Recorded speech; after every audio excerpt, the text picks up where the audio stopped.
मैं बात उस समय का कर रहा हूं जब महात्मा गांधी इंग्लैंड से पढ़कर भारत वापस आ गए थे। जब इंग्लैंड से पढ़कर भारत वो मुंबई में आ गए थे, उस समय बम्बई कहा करते थे हम लोग, तो बम्बई में उन्होंने अपनी वकील यानी कि बैरिस्ट्री स्टार्ट कर दी थी। लेकिन यहाँ उनका काम मंदा चल रहा था। तब एक समय की बात है, उस समय की बात है जब था 1893 की बात है। कब की बात है? 1893 की बात है। ये जो फोटो में दिख रहे हैं वो कौन है? हमारे दादा अब्दुल्ला थे। कौन थे? दादा अब्दुल्ला। देखो एक कहानी बताऊंगा छोटा सा, जिससे कि ये टॉपिक तुम्हारा क्लियर हो जाएगा कि महात्मा गांधी साउथ अफ्रीका गए, साउथ अफ्रीका किस लिए गए और उन्होंने क्या क्या चीजें वहां पे की। एक कहानी के माध्यम से मैं तुम लोगों को ऐसा क्लियर कर दूंगा कि एग्जाम में इससे कोई भी क्वेश्चन आएगा तुम लोग उसको बना दोगे। तो ये कौन थे? दादा अब्दुल्ला थे। दादा अब्दुल्ला थे। ये कहाँ रहते थे दादा अब्दुल्ला? तो दादा अब्दुल्ला दक्षिण अफ्रीका के नटाल क्षेत्र में रहने वाले एक भारतीय मुस्लिम व्यापारी थे। क्या थे? एक भारतीय मुस्लिम व्यापारी थे। और कहाँ रहते थे वो? दक्षिण अफ्रीका के नटाल क्षेत्र में रहते थे।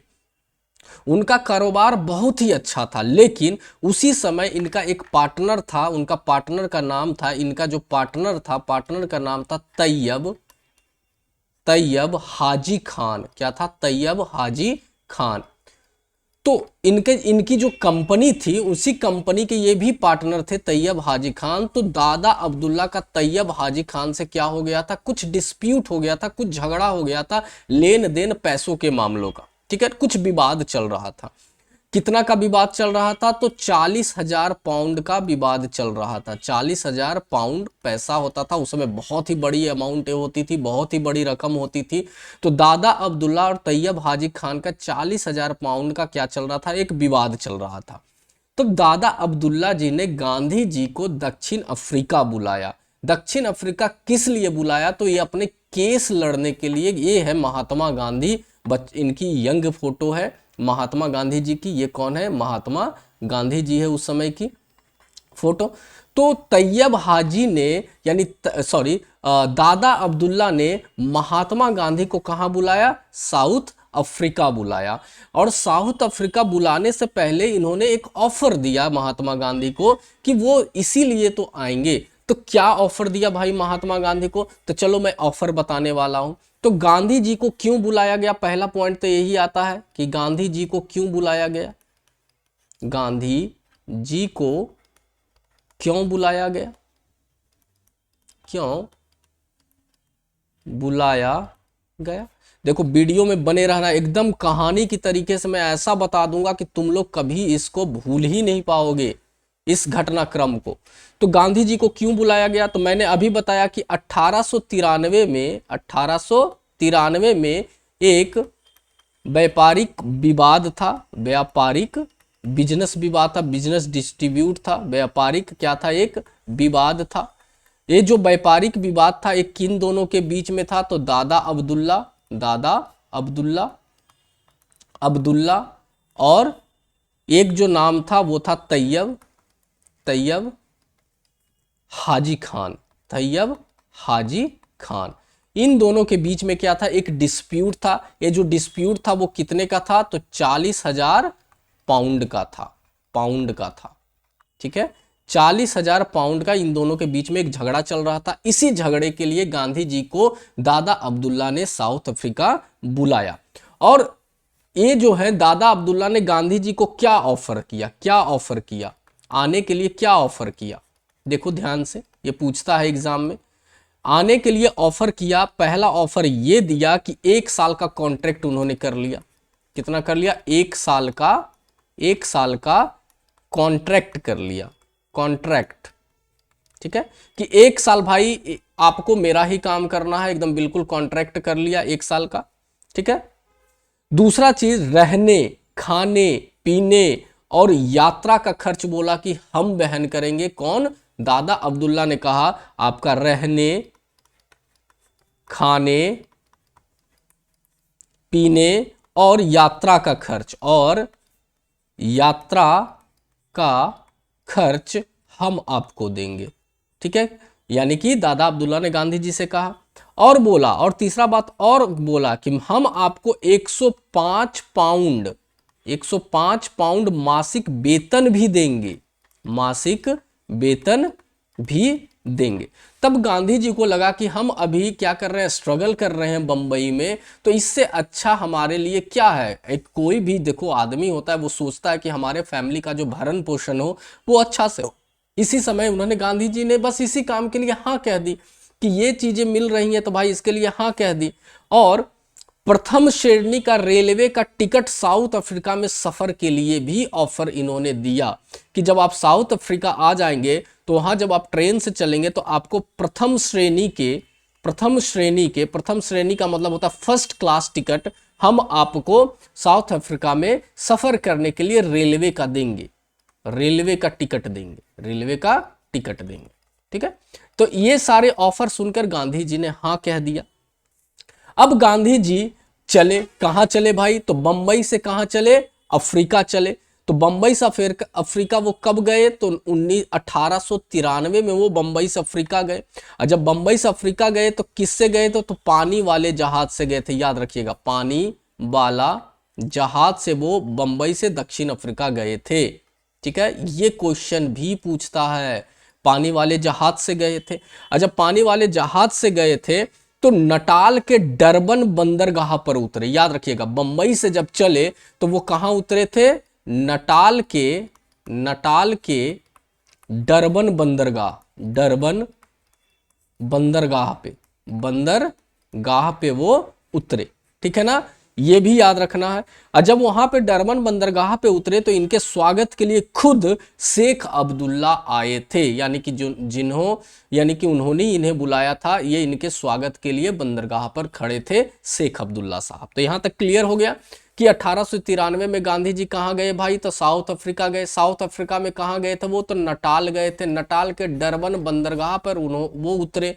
और डरबन बंदरगाह पर कौन उनका स्वागत कर रहा था, तो खुद शेख अब्दुल्ला उनका स्वागत कर रहे थे। यहां तक का तो कहानी क्लियर हो गया भाई कि गांधी जी क्यों गए, किन्होंने बुलाया और गांधी जी को क्या क्या चीजें ऑफर मिली। क्लियर हो गया यहाँ पे बात। अब देखो आगे बढ़ते हैं कि 1893 की ही बात है, 1893 की ही एक घटना घटती है गांधी जी के साथ, जो बहुत ही अप्रिय घटना घटती है। और वही गांधी जी की जो घटना घटती है उनके लाइफ का टर्निंग पॉइंट माना जाता है। तो क्या घटना घटती है, देखो, महात्मा गांधी डरबन से प्रिटोरिया की यात्रा कर रहे थे। कहां से, डरबन से प्रिटोरिया की यात्रा कर रहे थे, यात्रा किससे कर रहे थे, तो भाई वो ट्रेन से यात्रा कर रहे थे। और जैसा कि ऑफर के मुताबिक शेख अब्दुल्ला ने उन्हें फर्स्ट क्लास की टिकट दे दी, यानी प्रथम श्रेणी की टिकट दे दी कि भाई आप तो ट्रेन से सफर करेंगे तो हम आपको प्रथम श्रेणी के टिकट देंगे। तो कर रहे थे, तो उनके पास प्रथम श्रेणी का वैध टिकट था, सीधी सी बात है। अब देखो क्या हुआ कि रात का समय था, रात को ट्रेन चल रही थी, ठंडी हवा भी चल रही थी। तभी एक गोरा यात्री आता है। कौन आता है, एक गोरा यात्री गांधी जी के पास आता है और बोलता है कि, गांधी जी को बोलता है कि देखता है कि ये तो इंडियन है और इंडियन के साथ एक काला आदमी है, यानी कि रंग भेद नीति उस समय साउथ अफ्रीका में क्या थी, बहुत ही ज्यादा चल रही थी। तो इस गोरे यात्री को, गांधी जी को फर्स्ट क्लास में ट्रेन में सफर जो कर रहे थे ये पसंद नहीं आया। और ये पसंद नहीं आया तो ये जाकर एक अधिकारी को शिकायत करता है, यानी रेलवे अधिकारी को ये गोरा यात्री शिकायत करता है। ठीक है ना, क्या शिकायत करता है कि एक अश्वेत आदमी, यानी कि एक ब्लैक आदमी, ब्लैक तो नहीं थे बट हाँ यहाँ पे गोरा और काला का ही भेद था तो हम काला ही बोलकर डिनोट करेंगे। तो वहां पे बोला गया कि एक काला आदमी जो है फर्स्ट क्लास के ट्रेन में यात्रा कर रहा है। ठीक है ना, तो क्या किया जाए। ठीक है, तो वो अधिकारी आता है, तो अधिकारी आने के बाद महात्मा गांधी से बोलता है तुम इसमें यात्रा कैसे कर रहे हो, यानी तुरंत शिकायत जब किया तो रेलवे का अधिकारी आया और गांधी जी से कहा तुम यहां नहीं बैठ सकते हो, यानी इस ट्रेन में तुम नहीं बैठ सकते हो, उतरो यहां से। तो गांधी जी ने कहा कि मेरे पास तो फर्स्ट क्लास यानी फर्स्ट श्रेणी के वैलिड टिकट हैं, मैं क्यों नहीं यात्रा कर सकता? गांधी जी ने विनम्र से कहा, मेरे पास फर्स्ट क्लास का टिकट है। लेकिन अधिकारी ने उनकी बात नहीं सुनी। तो ट्रेन एक प्लेटफॉर्म यानी एक स्टेशन पे आती है, जिसका स्टेशन के नाम है, देखना थोड़ा सा नाम बड़ा है, पीटर मारिट्जबर्ग। याद रखना ये नाम स्टेशन का। कौन नाम? पीटर मारिट्जबर्ग, ठीक है ना। स्टेशन पर जबरन ट्रेन से गांधी जी को धक्का देकर उतार दिया जाता है, ठीक है। तो अब हमने अभी बात किया कि देखो दोहराओ, डरबन से प्रिटोरिया की यात्रा कर रहे थे ट्रेन से। तो एक गोरा यात्री उन्हें देख लेता है और एक अधिकारी को बुला कर लाता है, और अधिकारी ने गांधी जी को जबरदस्ती धक्का देकर कौन से स्टेशन पे? पीटर मारिट्जबर्ग स्टेशन पे उतार देता है जबरदस्ती। इसी को पीटर मारिट्जबर्ग घटना कहा जाता है। यही क्वेश्चन कभी कभी बार पूछता है, ठीक है ना। तो ये क्लियर हो गया यहाँ पे। यानी कि हमने यहाँ पे देख लिया कि गांधी जी अफ्रीका गए, और गांधी जी ने जब ट्रेन में यात्रा की तो उस समय उनके साथ क्या क्या घटना गई। अब जब स्टेशन पे उतार दिए तो रात पूरी थी, ठंडी हवाएं चल रही थी, तो गांधी जी को लगा अब मैं क्या करूं। तब उन्होंने ही ठान लिया कि अब मैं हार नहीं मानूंगा और अहिंसक तरीके से यहाँ पे अपना आंदोलन चलाऊंगा। यहाँ पे गांधी जी का क्या होता है? टर्निंग पॉइंट आता है लाइफ का।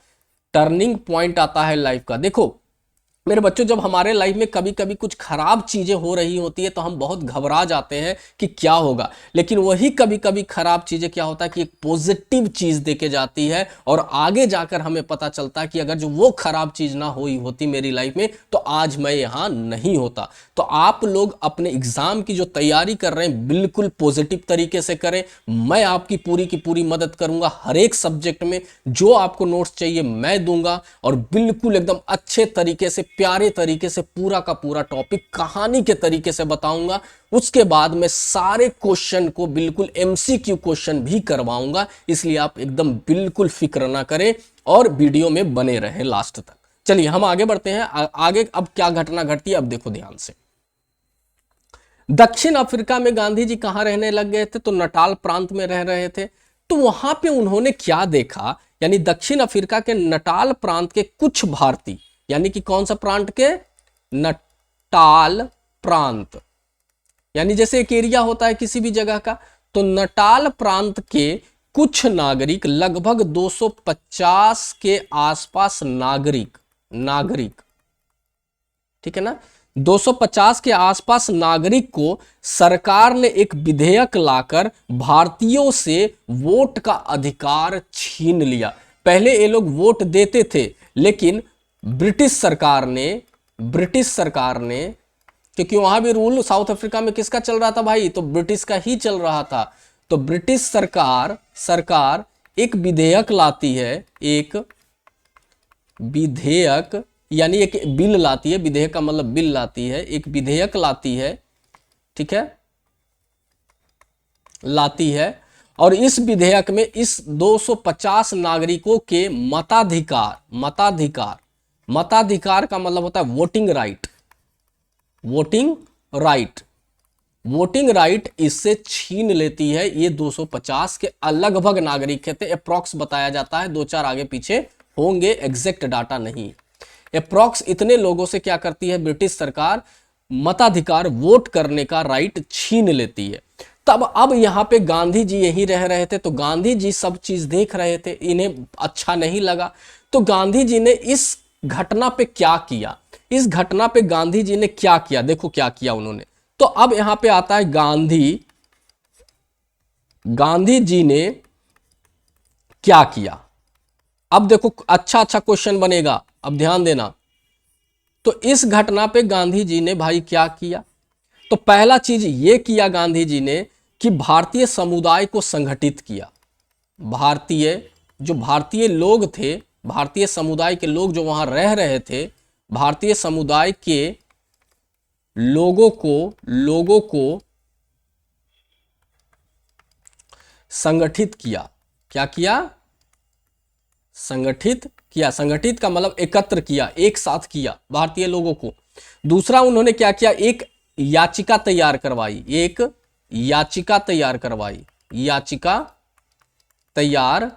करवाई। ये याचिका इसलिए तैयार करवाई कि इसे ब्रिटिश सरकार को वो सौंपते कि भाई आप ऐसा नहीं कर सकते हैं, इसे आप समाप्त कीजिए, आप ये भेदभाव नहीं कर सकते हैं। तो एक याचिका तैयार करवाई और लगभग 10,000 लोगों के 10,000 लोगों से उस याचिका पर क्या करवाई, हस्ताक्षर करवाए, हस्ताक्षर करवाए। ठीक है, यानी एक याचिका तैयार करवाई और उस याचिका पर लगभग 10,000 लोगों के उन्होंने हस्ताक्षर लेकर ब्रिटिश सरकार को भेज दिया कि भाई ये गलत काम आप नहीं कर सकते हैं। लेकिन फिर भी ब्रिटिश सरकार ने याचिका को खारिज कर दिया, यानी याचिका को नहीं सुना और याचिका को रद्द कर दिया, यानी खारिज कर दिया, और यह आंदोलन असफल हो गया, यह आंदोलन असफल हो गया। देखो कभी कभी पूछता है गांधी जी का ये प्रथम आंदोलन था जो असफल हुआ था, तो कौन सा आंदोलन असफल हुआ था, तो नटाल प्रांत का आंदोलन जो था वो असफल हुआ था। लेकिन एक पॉजिटिव पॉइंट में यहां पे हुई कि लोगों को लगा अरे गांधी जी तो हम सब लोगों के लिए आवाज उठा रहे हैं, तो गांधी जी भारतीय लोगों के बीच में क्या हो गए, पॉपुलर हो गए, पॉपुलर हो गए। पूरा पॉपुलर तो नहीं हुए, लेकिन हाँ कुछ लोगों के बीच में वो बहुत ही पॉपुलर हो गए। लोगों को लगा कि ये गलत चीजों पर आवाज उठाने वाले व्यक्ति हैं गांधी जी, हमें इनका साथ देना चाहिए। तो याद रखा कि नटाल प्रांत में क्या घटना घटी थी और नटाल प्रांत में गांधी जी ने क्या किया था, और गांधी जी का ये जो आंदोलन था वो असफल हो गया था, लेकिन गांधी जी यहाँ पे कुछ पॉपुलर हो गए थे।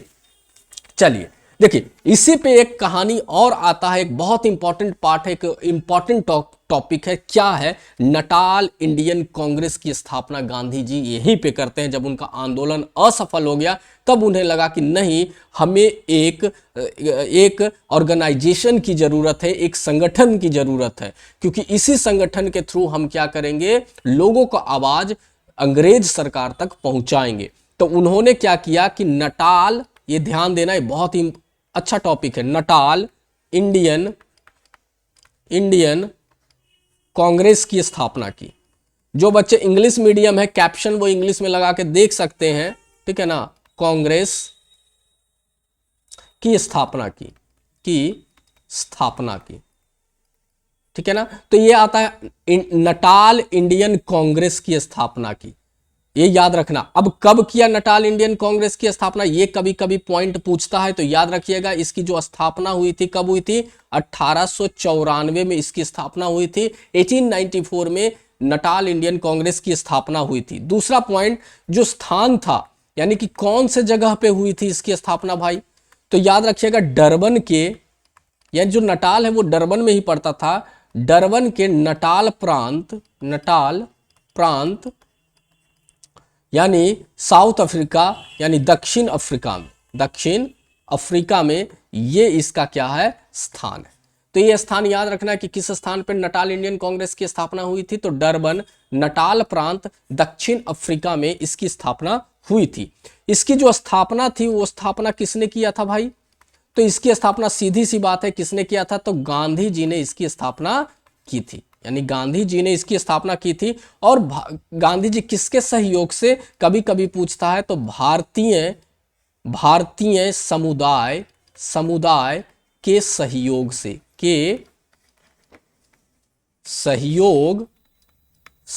से क्या करते हैं, इसकी स्थापना करते हैं। किसकी स्थापना करते हैं, वो नटाल इंडियन कांग्रेस की वो स्थापना करते हैं। चलिए यहां तक तो क्लियर हो गया कि नटाल इंडियन कांग्रेस की स्थापना कब हुई, कहां हुई, किसने की। लेकिन नटाल इंडियन कांग्रेस की स्थापना क्यों पड़ी, किस लिए हुई, इसका मेन मकसद क्या था, वो हम देखेंगे। इस संगठन की जरूरत ही क्यों पड़ी, तो देखिए इस संगठन की जो जरूरत पड़ी वो किस लिए पड़ी, तो पहला पॉइंट ये है कि भारतीयों को मताधिकार छीन गए थे।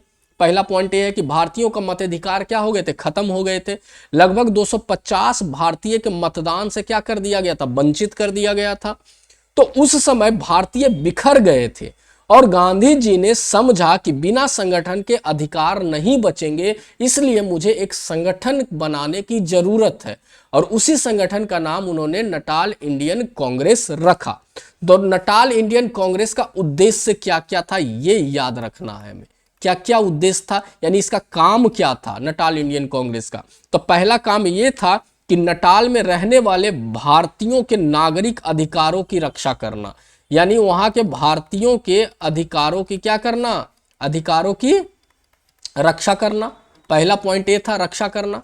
दूसरा पॉइंट ये था कि जो वहां नस्लीय भेदभाव थे, नस्लीय भेदभाव, नस्लीय भेदभाव समझ रहे हो, भेदभाव, डिस्क्रिमिनेशन जो था वहां पे, जो कलर डिस्क्रिमिनेशन था, गोरे काले, उसका जो नस्लीय भेदभाव का खत्म करना, ठीक है ना। तीसरा क्या था, ब्रिटिश सरकार तक भारतीयों की बात पहुंचाना, यानी हमारी जो बात है वो भारतीयों की बात जो है ब्रिटिश सरकार तक पहुंचाना इसी संगठन के मदद से। यह गांधी जी का पहला राजनीतिक संगठन, ये पूछता है एग्जाम में कि गांधी जी का पहला राजनीतिक संगठन का नाम क्या है या क्या है, तो क्या बोलोगे, गांधी जी का पहला राजनीतिक संगठन का नाम नटाल इंडियन कांग्रेस है। 4 ऑप्शन देगा, बता देना। तो गांधी जी का पहला राजनीतिक संगठन, पहला राजनीतिक संगठन, ठीक है। तो याद रखना है, गांधी जी का पहला राजनीतिक संगठन नटाल इंडियन कांग्रेस। इसका उद्देश्य क्या था, वहां भारतीय लोगों के अधिकारों की रक्षा करना, नस्लीय भेदभाव को मिटाना, और गांधी जी का पहला राजनीतिक संगठन का जो नाम था वो क्या था, नटाल इंडियन कांग्रेस। तो बच्चों यहां पर क्लियर हो गया कि नटाल इंडियन कांग्रेस क्या था, इसका उद्देश्य क्या था। तो चलो क्लियर हो गया। अब अगला टॉपिक पे हम लोग बढ़ते हैं, मूव करते हैं, बहुत ही इंपॉर्टेंट टॉपिक पे। अब थोड़ा सा कलर को कर देते हैं चेंज, ठीक है। अब देखो ध्यान से, एक बहुत ही इंपॉर्टेंट चीज है कि जब वहां पे नटाल इंडियन कांग्रेस की स्थापना तो हो गई, लेकिन एक एग्जाम में उसी बीच का एक टॉपिक है जो इससे थोड़ा सा अलग है, कोई लेना देना नहीं है इस टॉपिक से, लेकिन क्वेश्चन पूछता है गिरमिटिया आंदोलन क्या है। क्या चीज, गिरमिटिया आंदोलन, गिरमिटिया आंदोलन, आंदोलन यानी गिरमिटिया मूवमेंट, ठीक है ना। ये गिरमिटिया आंदोलन था क्या, ये बताओ, ये क्या किसी को पता है। बहुत इंपॉर्टेंट टॉपिक है, एग्जाम में पूछता है एमसीक्यू में। देखो गिरमिटिया का मतलब क्या होता है, गिरमिटिया का मतलब होता है मजदूर और कंपनी के बीच करार, मजदूर और कंपनी के बीच करार, ये होता है गिरमिटिया आंदोलन, ठीक है। दूसरा बात क्या है कि गिरमिटिया आंदोलन क्या था, देखो अब समझो ध्यान से। ब्रिटिश शासन के समय भारत से हजारों गरीब भारतीयों को 5 साल के अनुबंध पर, कितना साल, 5 साल के अनुबंध का मतलब होता है करार, अनुबंध पर दक्षिण अफ्रीका, कौन कौन सा देश भेजा जाता था गरीब मजदूरों को, दक्षिण अफ्रीका, दूसरा फिजी, ठीक है, ये चलता क्यों नहीं कभी कभी, फिजी, ठीक है। तीसरा कंट्री की जब हम बात करते तो मॉरिशस, ठीक है, मॉरिशस आदि देशों में मजदूरी के लिए भेजा जाता था गरीब मजदूरों को, यानी भारतीय गरीब मजदूरों को।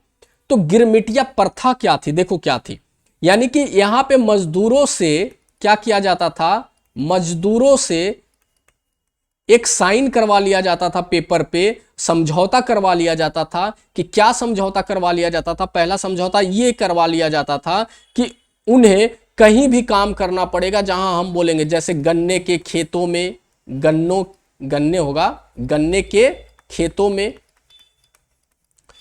में। दूसरा जगह और कहां काम करवाना पड़ता था, रेलवे में मजदूरों के रूप में, खदानों में, जैसे कोयला का खदान हो गया, सोना का खदान हो गया, हीरा का खदान हो गया, वहां पे उन लोगों से काम करवाया जाता था। और क्या किया जाता था, करार में बहुत कम मजदूरी दी जाती थी, बहुत कम उन्हें मजदूरी दी जाती थी, कम मजदूरी दी जाती थी, ठीक है ना। तीसरा पॉइंट क्या था कि अनुबंध खत्म होने पर भी वो भारत लौट नहीं पाते थे, यानी कि उन्हें लंबा काम करना पड़ता था, दूसरा मारपीट आम बात थी, एक और इंपॉर्टेंट चीज ये था कि इन्हें शादी करने नहीं दिया जाता था। इस समझौते के तहत इन्हें शादी को मान्यता नहीं देना था, यानी इन्हें शादी पर रोक लगा दी थी। शादी पर क्या कर दिया गया था? रोक लगा दिया गया था कि तुम शादी नहीं कर सकते हो, यानी परिवार बसाने पर रोक लगा दिया गया था। एक चीज और था इसमें कि अलग टैक्स इन्हें देना पड़ता था। उस समय 3 रुपये अलग से टैक्स इन्हें चुकाना पड़ता था मजदूरी के रूप में, यानी कि एक तो बहुत कम मजदूरी थी, ऊपर से 3 रुपये इन्हें टैक्स के रूप में भी चुकाना पड़ता था। समझ में आ गया? यही था गिरमिटिया आंदोलन। यानी गिरमिटिया आंदोलन में भारतीय मजदूरों को इस देश में एक तरह से बोला जाए तो स्लेब का मतलब होता है उसको क्या बोलते हैं, नौकर तरीके से, जिसको हम बिल्कुल रख लेते हैं, ठीक है ना, दास, यानी दास बनाकर उन्हें अलग अलग देशों में भेजा जाता था। तो उसी को लेकर गिरमिटिया आंदोलन चलाया गया था। गांधी जी ने भी इस आंदोलन को चलाया था, लेकिन ये आंदोलन बहुत ही लंबा चला था। इसको डीप में जाने की जरूरत नहीं, क्योंकि बस इतना ही पूछता है। और 1917 में ये आंदोलन यानी कि गिरमिटिया आंदोलन समाप्त हुआ था। कब? 1917 में समाप्त हुआ था, और लोगों से इसकी छूट मिल गई, लोगों को इससे राहत मिल गई। तो समझ में आ गया कि गिरमिटिया आंदोलन किसके लिए था? तो मजदूरों के लिए था। तो मजदूरों से क्या क्या काम करवाया जाता था, और 5 साल के अनुबंध पर इस देश में भेजा जाता था। तो गांधी जी ने इसका आंदोलन किया था, और 1917 में यह आंदोलन समाप्त हुआ था। इसके बीच में बहुत सारी चीजें होती है, बस वो डिटेल में नहीं पढ़ना है। जो यूपीएससी की तैयारी कर रहे हैं उनको ज्यादा डिटेल में जाना है, आप लोगों को ज्यादा डिटेल में जाने की जरूरत नहीं है, क्योंकि मैं सिर्फ इंपॉर्टेंट पॉइंट पढ़ाऊंगा, उलूल जुलूल नहीं पढ़ाऊंगा। ठीक है, क्लियर हो गया यहाँ पे गिरमिटिया आंदोलन। चलिए, जब गिरमिटिया आंदोलन खत्म हो गया तो एक और इंपॉर्टेंट यहां पे स्टार्टिंग होता है बोअर युद्ध। देखना, ये सबसे इंपॉर्टेंट टॉपिक है, इसी पे घूमता है पूरा का पूरा। क्या चीज अब होता है? बोअर युद्ध। बोअर युद्ध, ये बोअर युद्ध था क्या? देखो ध्यान से। बोअर युद्ध था, वो चला था कब से? 1899 से लेकर 1902 तक ये बोअर युद्ध चला था। ठीक है, बोअर थे कौन? सबसे पहला यही पॉइंट आता है कि ये बोअर कौन है, यानी बोअर कौन थे। पहला पॉइंट यही आता है कि बोअर कौन थे। तो देखो ध्यान रखना, डच मूल के यूरोपीय किसान को बोअर कहा जाता था। कहां के रहने वाले थे ये? डच के रहने वाले थे। तो डच मूल के यूरोपीय किसान थे, यूरोपीय किसान थे। ये ध्यान रखना है कि बोअर कौन थे। तो डच मूल के यूरोपीय किसान थे, और ये दक्षिण अफ्रीका में बस गए थे। क्या हो गए थे? दक्षिण अफ्रीका में बस गए थे, अफ्रीका में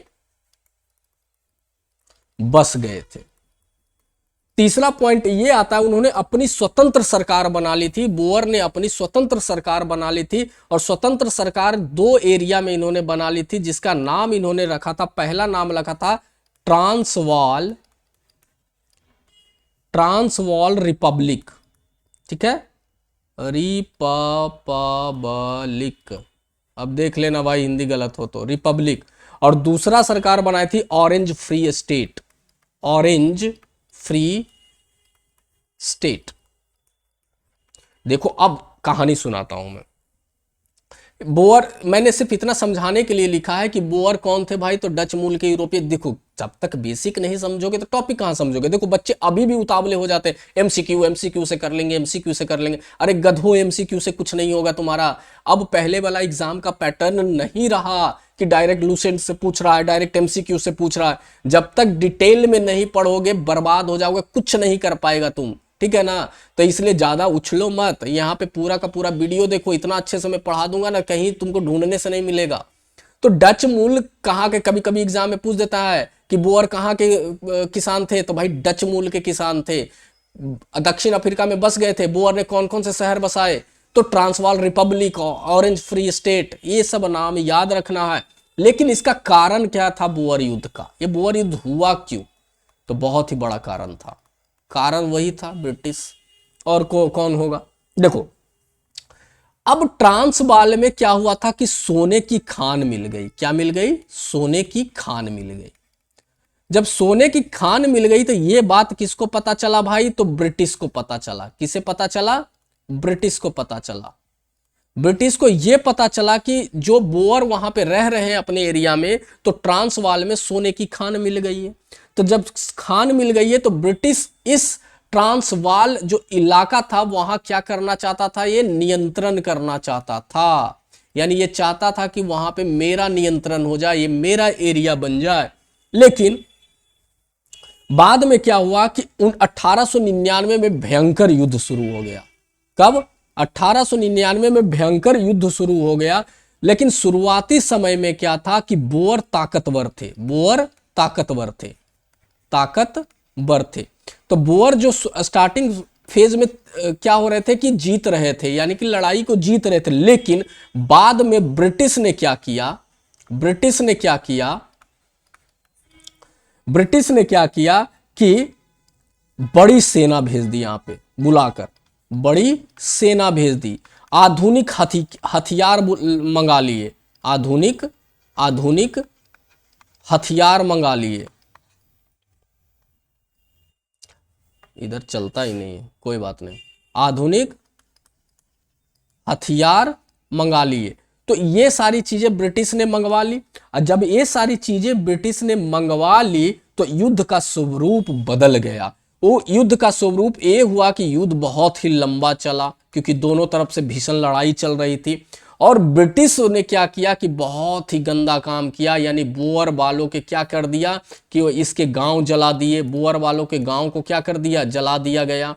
इनके खेत को जला दिया गया, इनके खेत को जला दिया गया, ठीक है ना। हजारों लोग को मार दिया गया, हजारों लोगों को मारा गया, लोगों को मार दिया गया। ये सब किसने किया भाई? तो ब्रिटिश ने किया, बोअर वालों के साथ किया। जिससे बोअर वाले क्या हो गए? थोड़े से कमजोर पड़ने लग गए, यानी कि अब ये पीछे हटना शुरू हो गया था। ठीक है, तो अब देखो आगे की कहानी इसमें क्या होती है।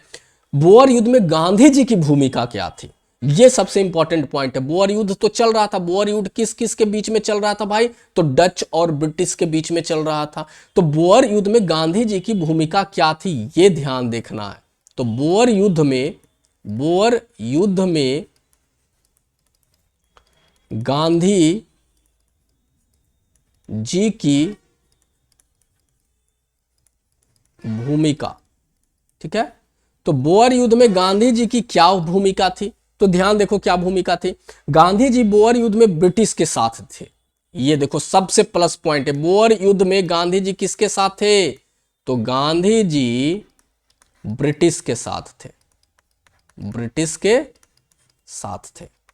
ब्रिटिश के साथ ये क्यों थे, इसका भी रीजन बताऊंगा ये क्यों गए थे। गांधी जी ने इस युद्ध के लिए, देखो ये इंपॉर्टेंट पॉइंट है, गांधी जी ने इस युद्ध के लिए 1100 लोगों को तैयार किया।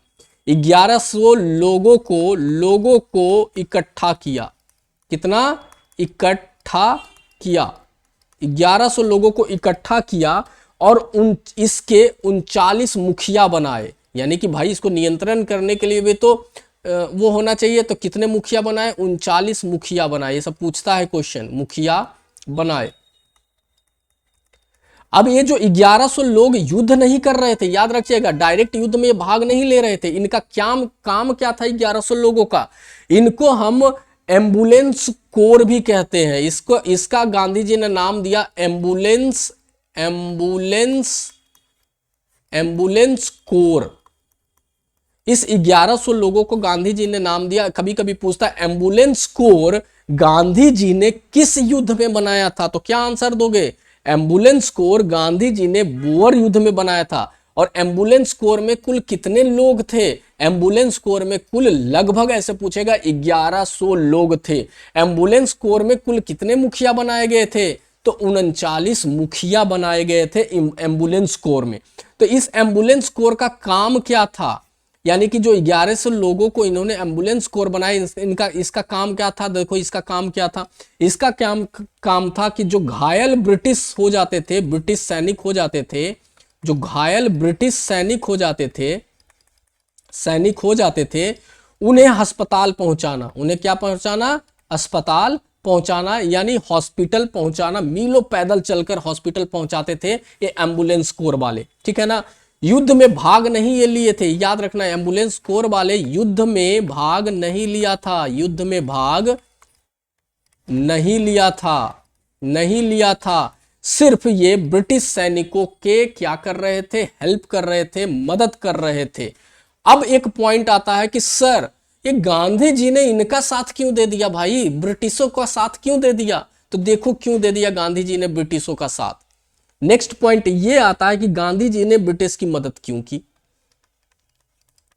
गांधी जी ने ब्रिटिश की मदद क्यों की? देखो क्यों की, अभी बता रहा हूं मैं। गांधी जी ने ब्रिटिश की मदद इसलिए की क्योंकि गांधी जी दिखाना चाह रहे थे कि हम भाई आपके मददगार हैं। क्या है? मददगार हैं, ब्रिटिशर्स के मददगार हैं। यानी हम बहुत कर्तव्यनिष्ठ हैं, हम भारतीय कर्तव्यनिष्ठ हैं, जिम्मेदार नागरिक है, ताकि ब्रिटिश भारतीयों को नागरिक अधिकार दिला सके। ये इसलिए मदद कर रहे थे ताकि भारतीयों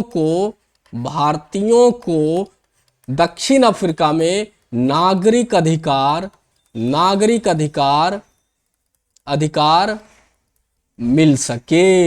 मिल सके। इसलिए गांधी जी ने ब्रिटिशों की मदद की। लेकिन जैसे कुत्ता का पूंछ टेढ़ा होता है ना, कभी सीधा नहीं होता, ये चुट्टा ब्रिटिश भी कभी सीधा नहीं था। बाद में खंजर फिर गांधी जी के पीठ पर ही इसने भोंका। क्यों, आगे बताने वाला हूं मैं। तो ये याद रखना कि बोअर युद्ध में गांधी जी ने मदद ब्रिटिशर्स को क्यों की? तो ब्रिटिशर्स को मदद इसलिए की क्योंकि भारतीयों को नागरिक अधिकार मिल सके, इसलिए इन्होंने ब्रिटिशर्स को मदद की। अंत में जाकर 1902 में युद्ध का अंत होता है। 1902 में युद्ध का क्या होता है? अंत होता है, जिसमें बोअर युद्ध हार जाते हैं। बोअर युद्ध हार जाते हैं, इसमें बोअर युद्ध हार जाते हैं। तो ये क्लियर हो गया कि बोअर, देखो प्रथम बोअर युद्ध, द्वितीय बोअर युद्ध भी है, तो उतना डिटेल में नहीं जाना है। बस मैंने क्या बोला कि मोर इंपॉर्टेंट मैं क्लियर करवाऊंगा, और लास्ट में सबका एमसीक्यू भी करवाऊंगा इसके नेक्स्ट वीडियो पार्ट में, ताकि आप लोग ये जो थ्योरी पढ़ रहे हैं, एमसीक्यू जब बनाएंगे तो आपका सब चीज क्लियर हो जाएगा। लेकिन ये डिटेल में पढ़ना जरूरी है मेरे बच्चों, याद रखना इस चीजों को। तो बोअर युद्ध खत्म हो गया कि बोअर युद्ध क्यों हुआ, गांधी जी ने साथ क्यों दिया, बोअर युद्ध किन किन दोनों के बीच में चला, ये सब मैंने यहाँ पे क्लियर कर दिया। अब चलते हैं अपने नेक्स्ट टॉपिक के ऊपर। बहुत ही इंपॉर्टेंट टॉपिक अब खत्म होने वाला है वीडियो ये, बस छोटा सा टॉपिक और बचा है। मैं गांधी जी का जो जीवनी है 1893 से लेकर 1915 तक की कहानी को बता रहा हूं कि इनके बीच में गांधी जी ने क्या क्या किए दक्षिण अफ्रीका में। उसके बाद का जो काल होगा वो भारतीय स्वतंत्रता संग्राम स्टार्ट होगा, जो कि नेक्स्ट वीडियो में पढ़ाऊंगा मैं। लेकिन यहां तक सिर्फ क्लियर करते हैं हम लोग। चलिए आगे बढ़ते हैं हम लोग। अब देखो क्या हुआ कि गांधी जी 1901 में भारत वापस आ जाते हैं। 1901 में गांधी जी कहां आ जाते हैं? भारत वापस आ जाते हैं। क्यों भारत वापस आ जाते हैं? क्योंकि 1901 में कांग्रेस का कलकत्ता अधिवेशन होने वाला था। 1901 में कांग्रेस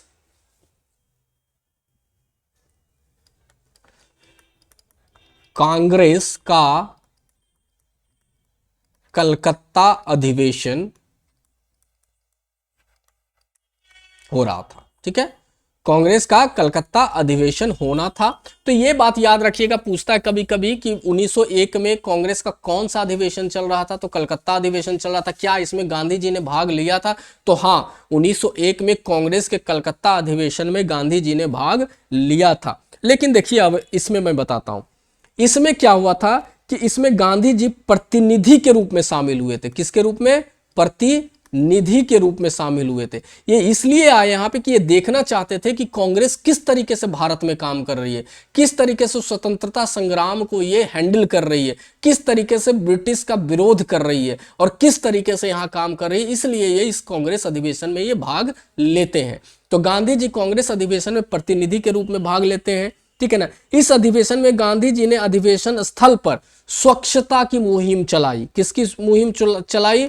स्वच्छता की, यानी कि यहाँ पे ये झाड़ू देने लग गए, साफ सफाई करने लग गए, कूड़ा फेंकने लग गए, कूड़ा फेंकने लग गए, ठीक है ना।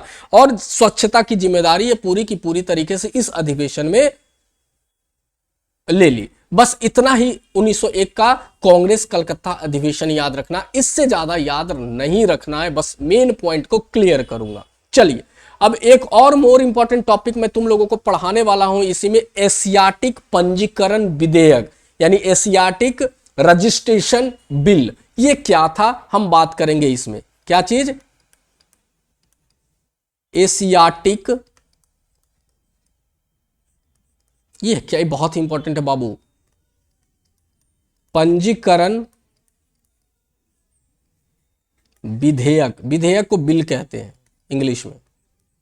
तो एशियाटिक पंजीकरण विधेयक, ठीक है, इसको भारतीय लोग ब्लैक एक्ट के नाम से भी जानते हैं, ब्लैक एक्ट के नाम से भी हम लोग इसे पुकारते हैं। क्यों? क्योंकि यह हमारे लिए बहुत ही खतरनाक था, जो दक्षिण अफ्रीका में ब्रिटिश सरकार ने किया था। इसीलिए तो बोला जाता है कि उस समय गांधी जी ने सोचा था कि बोअर युद्ध में हम इनका साथ दे देंगे तो ये जो 250 नागरिकों का जो अधिकार खत्म हुआ है वो वापस मिल जाएगा। लेकिन ये लोग गधा वापस इतना खतरनाक विधेयक यानी बिल लेकर आता है कि सुनो क्या लेकर आता है ये लोग। देखो अब ट्रांसवाल सरकार ने एशिया, ट्रांसवाल याद है, ट्रांसवाल किसके अधीन में था? तो बोअर के अधीन में था, जहां सोने की खान मिली थी, जो बाद में ब्रिटिश उसको जीत लेता है।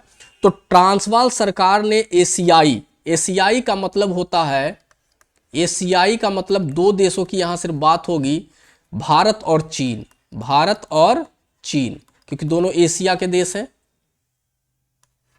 देखो क्या था, यानी कि जो वहां की सरकार थी, जो भारत और चीन के जो लोग थे पर नियंत्रण के लिए ये कानून लाया था, एशियाटिक पंजीकरण कानून लाया था, जिसे भारतीय ने ब्लैक एक्ट कहा।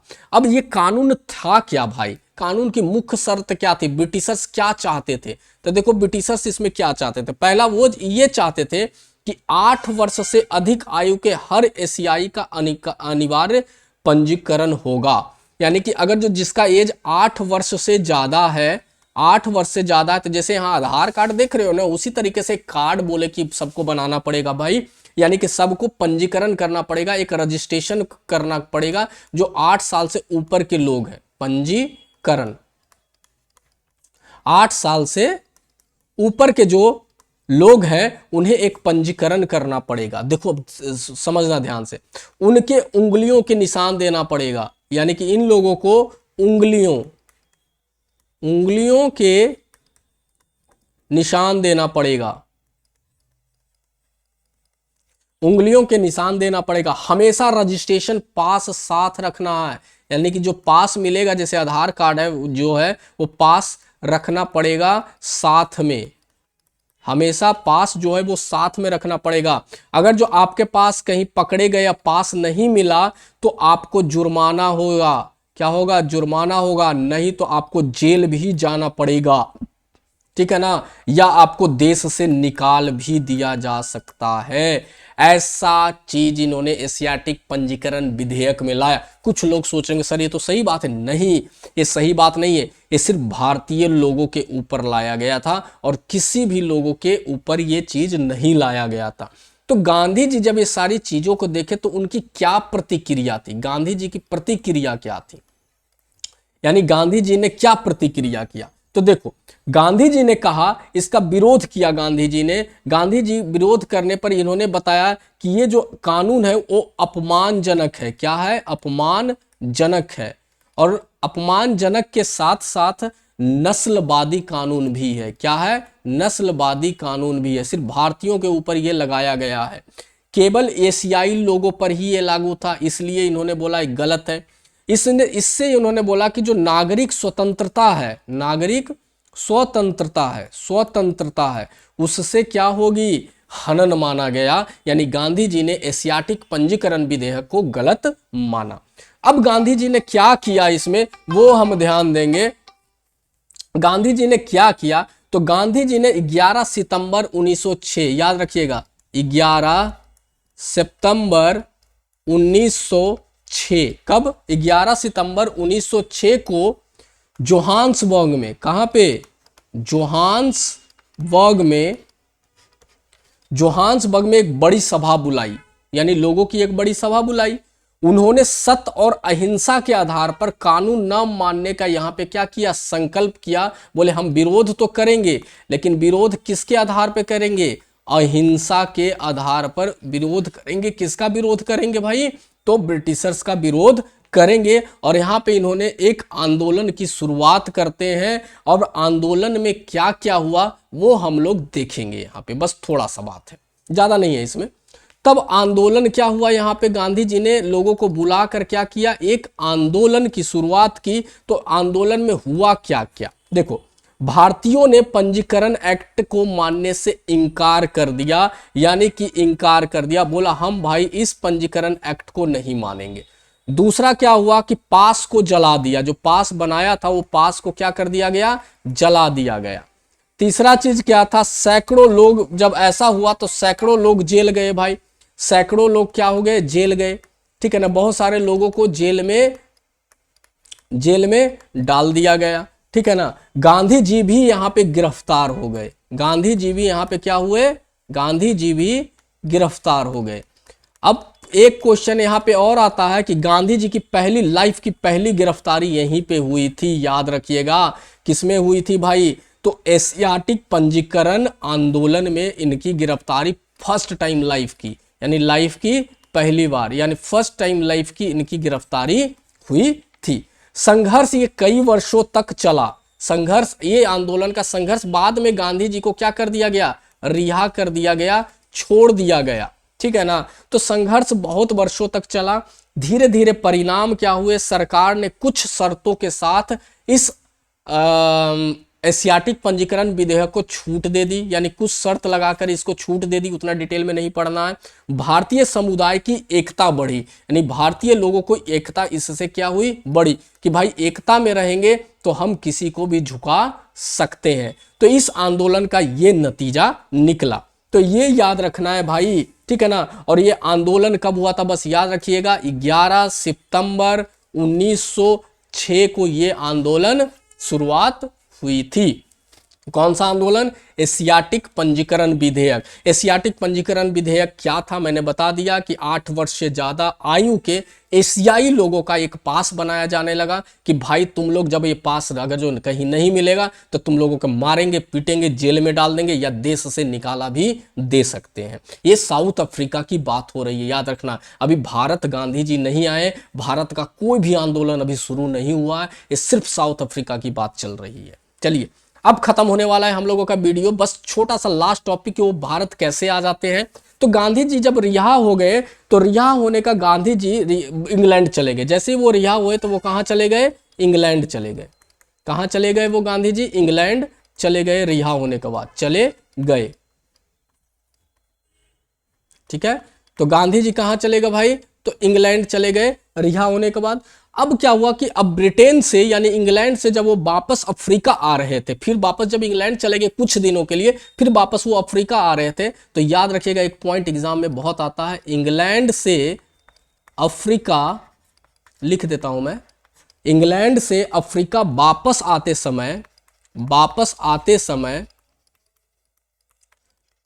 आते समय उन्होंने एक किताब लिखी। 1910 में वो वापस आ रहे थे। कब वापस आ रहे थे, 1910 में इंग्लैंड से अफ्रीका से वापस आ रहे थे, और उन्होंने एक किताब लिखी। उस किताब का नाम था हिंद स्वराज। क्या था, हिंद स्वराज। क्वेश्चन क्या पूछेगा, हिंद स्वराज कब लिखी गई, तो हिंद स्वराज 1910 में लिखी गई। हिंद स्वराज किसने लिखी, तो महात्मा गांधी ने लिखी। हिंद स्वराज कब लिखी गई, तो 1910 में लिखी गई। हिंद स्वराज किसने लिखी, तो महात्मा गांधी ने हिंद स्वराज लिखी। हिंद स्वराज कहाँ लिखी गई, तो पानी के जहाज पे लिखी गई। पानी के जहाज पे लिखी गई, जो इंग्लैंड से अफ्रीका गांधी जी आ रहे हैं वहां लिखी गई। और हिंद स्वराज किस लिए लिखी गई, तो हिंद स्वराज थी वो भारत की आज़ादी के ऊपर लिखी गई। भारत की आज़ादी के ऊपर ये किताब लिखी गई थी। भारत की आज़ादी के ऊपर ये किताब लिखी गई। हिंद स्वराज में और क्या बोला गया, स्वदेशी पर जोर दिया गया। स्वदेशी पर जोर दिया गया हिंद स्वराज में, स्वदेशी पर जोर दिया गया। और हिंद स्वराज का एक नाम और है जो बच्चे कहीं कहीं कंफ्यूज होते हैं, इसको हम होम रूल पुस्तक भी कहते हैं, होम रूल पुस्तक भी कहते हैं। यानी हिंद स्वराज को हम होम रूल पुस्तक भी कहते हैं, ये याद रखिएगा। और हिंद स्वराज में आधुनिक सभ्यता के बारे में भी गांधी जी ने लिखा था। और हिंद स्वराज किस किस भाषा में लिखी गई थी? ये गुजराती भाषा में लिखी गई थी। किस भाषा में लिखी गई थी? गुजराती भाषा में हिंद स्वराज लिखी गई थी। बाद में महात्मा गांधी ने इसका अनुवाद अंग्रेजी में भी किया था। बाद में महात्मा जी ने इसका अनुवाद अंग्रेजी में भी किया था। लेकिन सरकार ने इस बुक को प्रतिबंधित कर दिया। प्रतिबंधित कहने का मतलब है कि बैन कर दिया। इस बुक को प्रतिबंधित कर दिया। उसे लगा कि ये लोगों के बीच में जाएगा तो ये क्या होगा, आज़ादी का कारण बन सकता है, इसलिए इस बुक को प्रतिबंधित कर दिया। बहुत लंबे समय तक एक बुक प्रतिबंधित रहा था और 1938 में जाकर इस बुक से प्रतिबंध को हटाया गया था। तो समझ में आ गया कि इंग्लैंड से अफ्रीका आते समय गांधी जी ने एक पुस्तक लिखी जिस पुस्तक का नाम था हिंद स्वराज पुस्तक। और हिंद स्वराज पुस्तक में क्या क्या चीजें थी ये मैं बता चुका हूं। यहां तक क्लियर हो गया बात। अब खत्म हो गया है वीडियो, लेकिन वीडियो खत्म करने से पहले याद रखिएगा 9 जनवरी 1915 को गांधी जी कहां आते हैं? भारत आते हैं। कहां आते हैं? भारत आते हैं। स्थायी रूप से भारत लौट जाते हैं, परमानेंट भारत आ जाते हैं 9 जनवरी 1915 को। और पूछता है कि जब 9 जनवरी 1915 को यानी कि जब भारत वो दक्षिण अफ्रीका से आते हैं तो किस जहाज से आते हैं? जहाज का नाम पूछता है। तो जहाज का नाम याद रखना, जहाज का नाम था SS सुदीप। SS सुदीप जहाज, ठीक है ना, से बंबई आए थे। किससे आए थे? बंबई आए थे। SS सुदीप जहाज से बंबई आए थे। और बंबई के अपोलो बंदरगाह पर, बंबई के अपोलो, कहां पे? अपोलो बंदरगाह पर आए थे। अपोलो बंदरगाह पर आए थे। ये बात याद रखिएगा आप लोग कि कौन से जहाज से आए थे? SS सुदीप जहाज से बंबई के अपोलो बंदरगाह पर ये आए थे। गांधी जी को बुलाने का सबसे बड़ा श्रेय जो जाता है वो जाता है गोपाल कृष्ण गोखले। गोपाल कृष्ण